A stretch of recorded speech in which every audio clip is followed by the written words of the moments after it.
और सवाल यह है कि क्या हमलावर कोर की बदौलत ही चीन को माकूल जवाब दिया जा सकता है। ये सवाल इसलिए है क्योंकि चीन ने नियंत्रण रेखा के पास सामरिक स्थिति इतनी मजबूत कर ली है कि वो एक झटके में वहां 3 लाख सैनिक तैनात कर सकता है।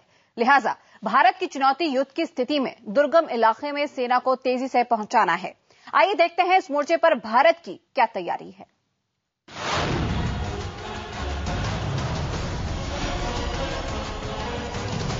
1962 का भारत चीन युद्ध।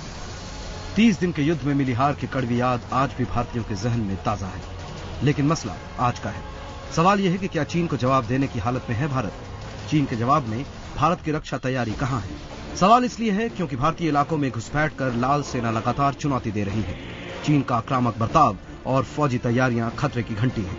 लिहाजा चीन को रोकने में माउंटेन स्ट्राइक कोर बड़ा किरदार अदा करेगी।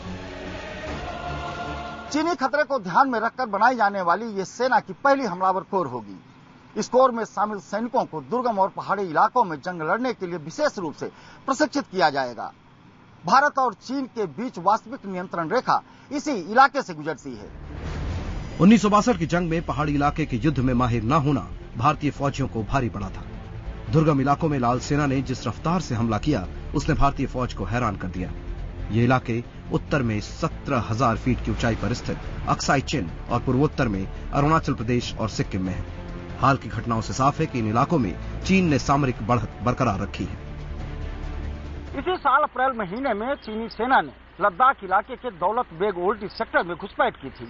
चीनी सेना ने यह इलाका इसलिए चुना क्योंकि यहाँ तक भारतीय फौजों को पहुँचने के लिए 12 से 15 दिनों तक पैदल चलना पड़ता है और दूसरे रास्ते से 1 हफ्ते के भीतर पहुंचा जा सकता है। वहीं दूसरी तरफ चीन ने अपने इलाके में स्थित लझाऊ में पक्की सड़क बना रखी है, जिसके जरिए वो अपनी बख्तर वन डिवीजन को 1 दिन के भीतर तैनात कर सकता है। जी हां, सच यही है। 1962 के बाद भारतीय इलाके जहां दुर्गम बने रहे, वहीं चीन ने अपने इलाके में अच्छा खासा रोड और रेल नेटवर्क तैयार कर लिया। LAC के दूसरी तरफ उसके पास 58,000 किलोमीटर लंबी पक्की सड़क है। तिब्बत के लहासा तक पहुंचने वाली रेल लाइन है। पूरी तरह से चालू 5 एयरबेस है।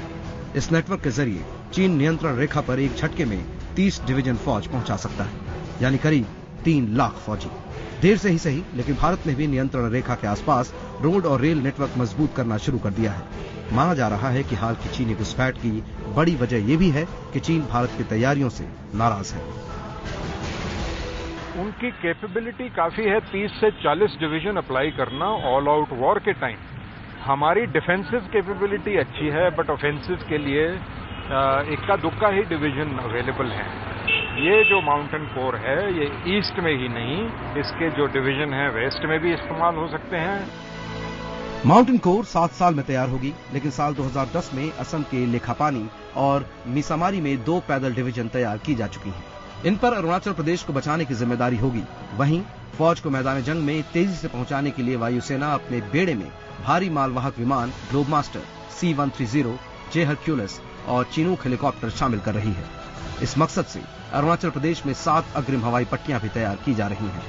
हाल ही में उत्तराखंड त्रासदी के दौरान भारी विमानों से राहत और बचाव कार्य अंजाम देकर वायुसेना साबित कर चुकी है कि दुर्गम इलाकों में बड़ी फौज उतारने में वो सक्षम हो चुकी है।